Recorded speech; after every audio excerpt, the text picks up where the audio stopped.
Pemirsa, sepanjang sidang kasus pembunuhan berencana terhadap Brigadir Yosua bergulir, perdebatan soal perintah Sambo kepada Richard terus terjadi hingga akhir.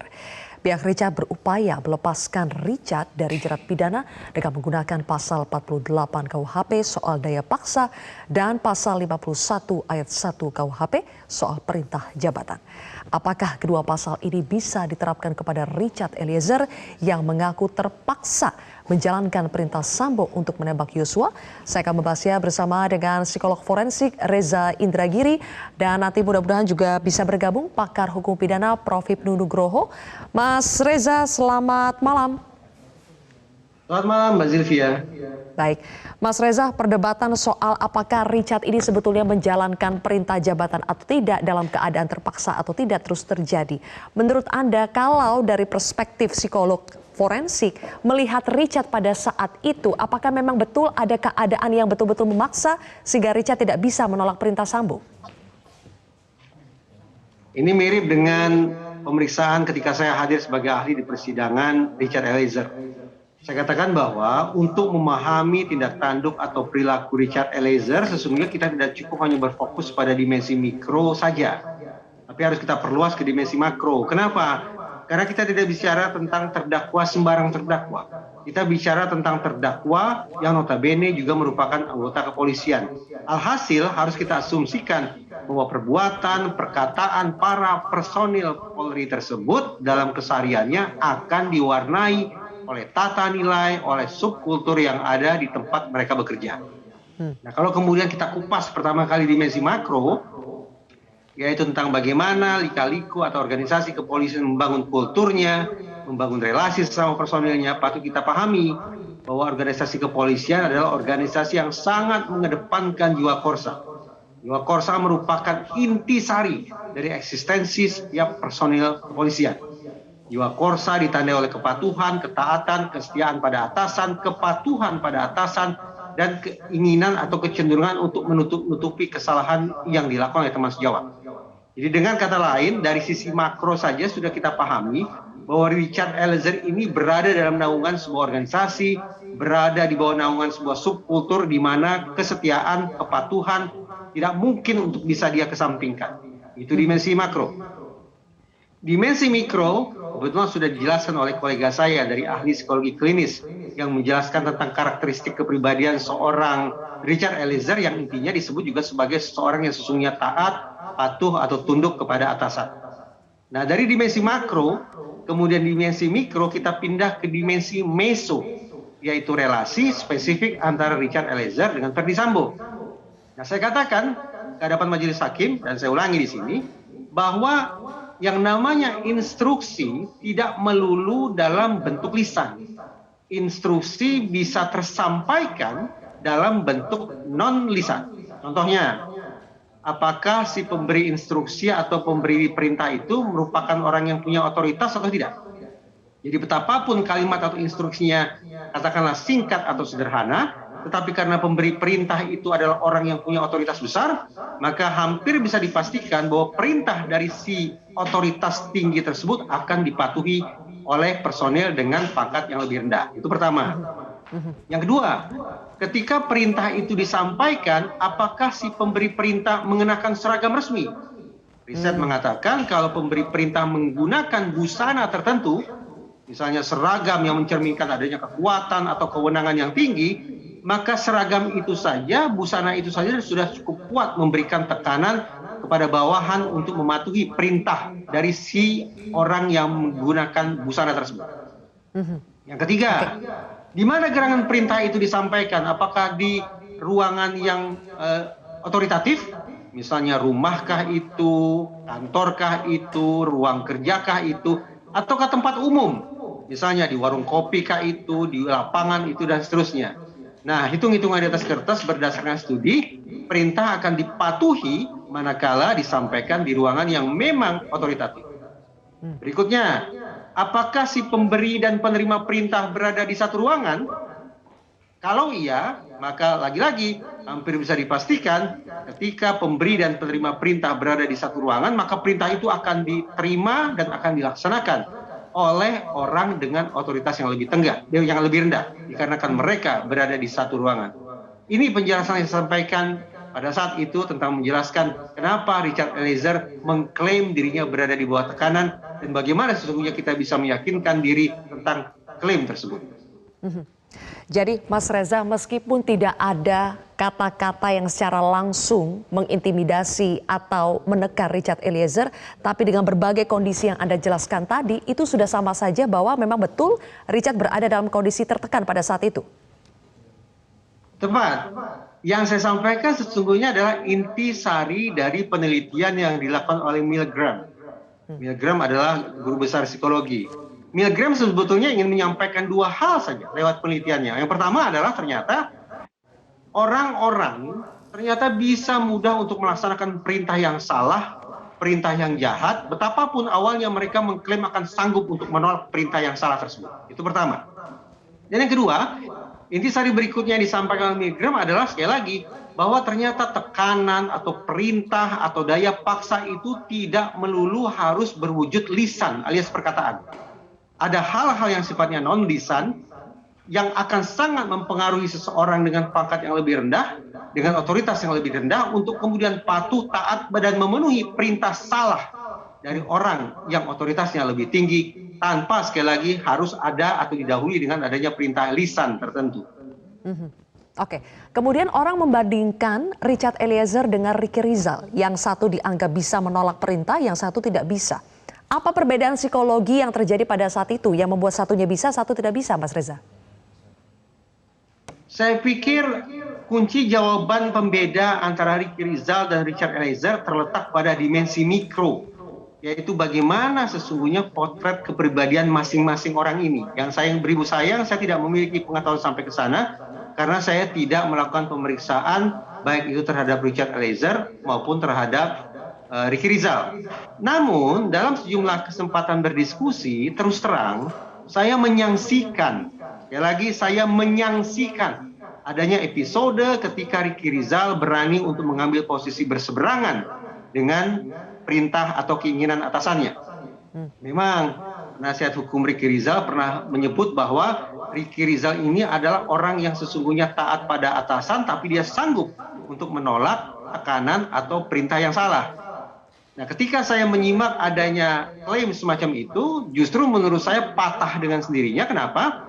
Karena ketika dilakukan pemeriksaan yang menghadirkan mantan Karo Provos Mabes Polri, yaitu Benny Ali justru mengatakan bahwa ketika Ricky Rizal diperiksa oleh penyidik, Ricky Rizal justru menyampaikan narasi atau skenario palsu sebagaimana yang sudah diajarkan oleh Ferdy Sambo. Jadi klaim bahwa Ricky Rizal sanggup untuk menolak perintah yang salah, menurut saya dengan segala hormat hanya klaim saja yang justru terpatahkan oleh keterangan saksi lainnya. Kembali ke pokok persoalan, saya justru menyaksikan bahwa ada momen, ada episode ketika Ricky Rizal konon berani untuk mengambil posisi berseberangan dengan kehendak dari atasannya. Oke. Jadi Anda menyaksikan ya ada penolakan dari Ricky Rizal. Lalu bagaimana dengan argumentasi orang-orang pada umumnya yang mengatakan kenapa Richard tidak menembak tapi bukan menembak untuk mematikan? Kenapa harus menembak sampai menyebabkan ada yang fatal ya, tembakan yang fatal? Bisakah kita menggunakan psikologi orang normal yang tidak berada dalam posisi itu untuk menilai posisi Richard pada saat itu?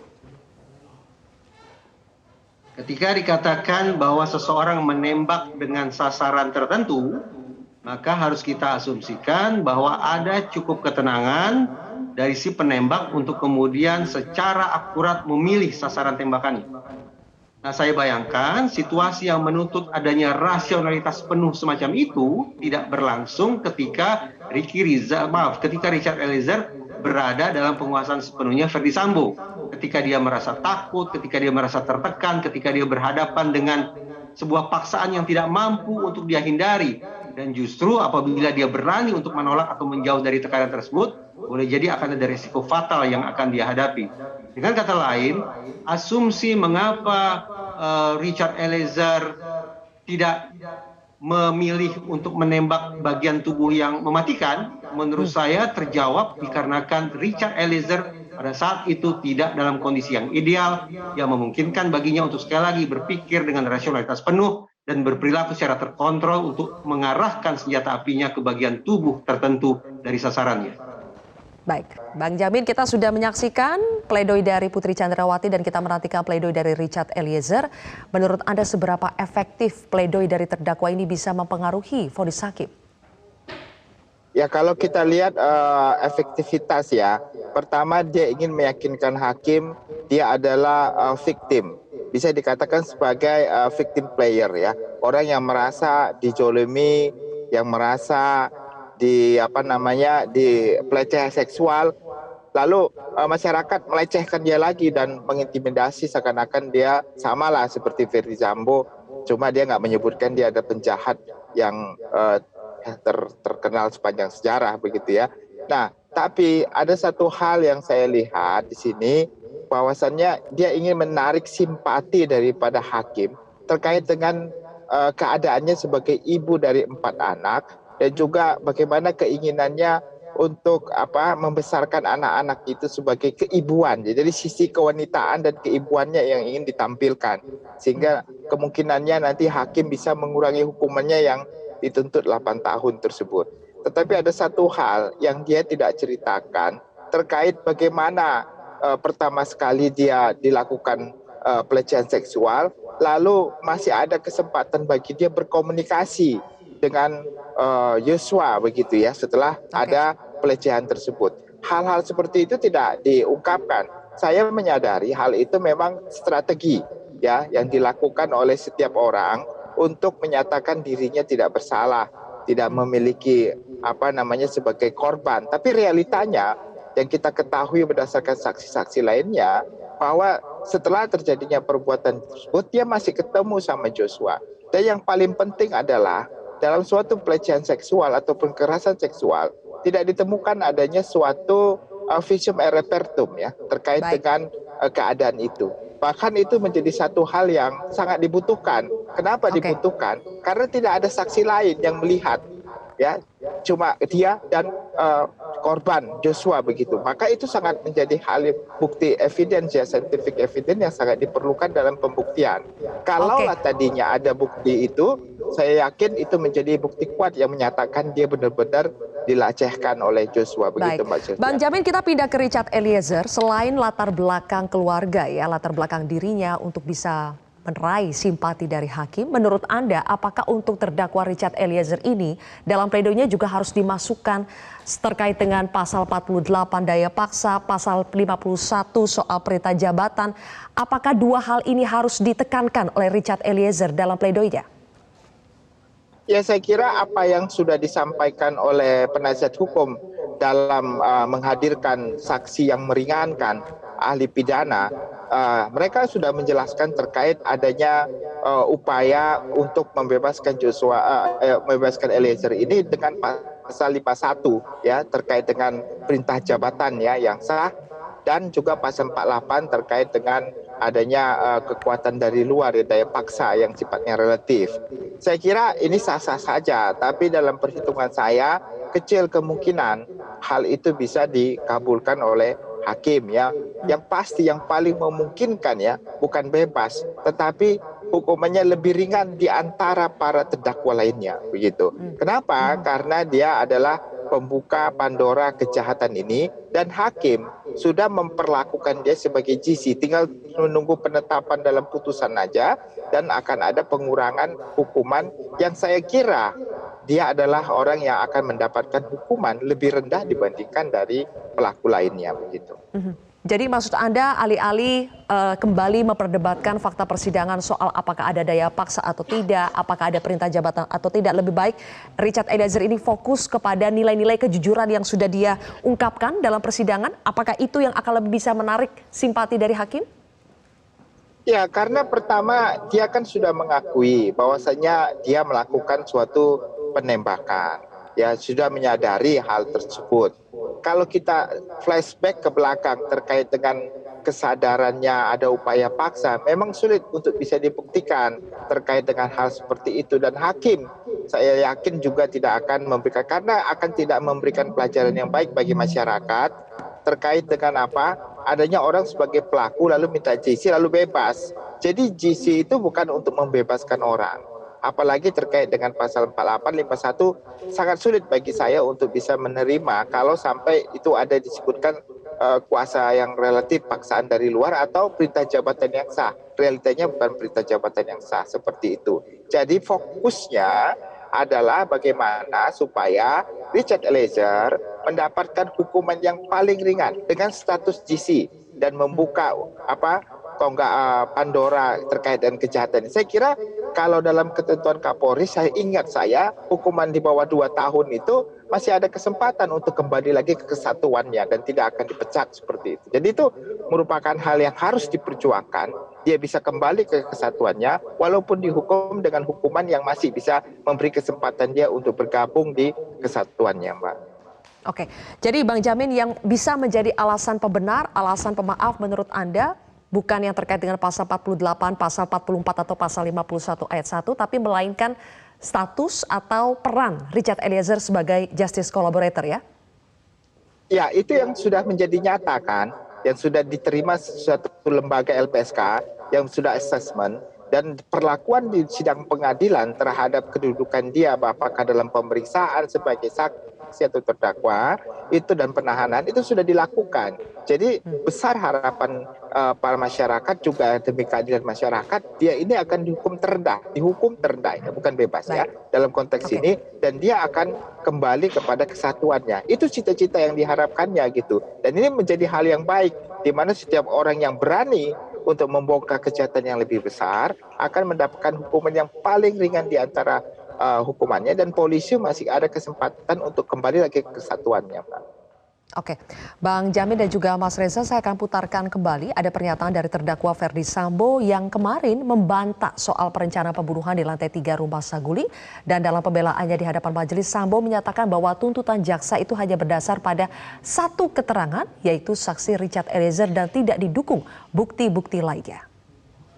Yang mulia, pada saat pembicaraan dengan Ricky Rizal maupun Richard Eliezer di Saguling, sama sekali tidak ada rencana maupun niat yang saya sampaikan untuk membunuh Yosua sebagaimana yang dituduhkan penuntut umum dalam surat tuntutannya yang hanya bersandar pada keterangan terdakwa Richard Eliezer.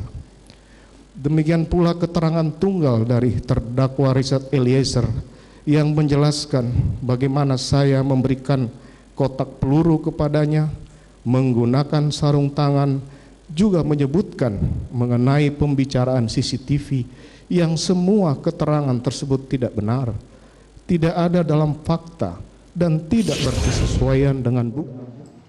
Kalau kita lihat dalam pledoi Sambo, Sambo ini masih menunjuk hidung Richard Eliezer sebagai yang paling bersalah. Tapi kalau Anda melihat pledoinya Richard Eliezer, apakah harus membalas juga seperti Sambo menunjuk hidung orang lain, atau fokus saja kepada apa yang bisa dibela dari Richard Eliezer? Ya, saya apa yang sudah Eliezer saksikan, apakah sebagai terdakwa, apakah sebagai saksi di antara para terdakwa, sudah menunjukkan sesuatu yang cukup bisa diterima oleh majelis hakim. Dan keterangannya dianggap keterangan yang paling jujur di antara semua terdakwa ini, begitu.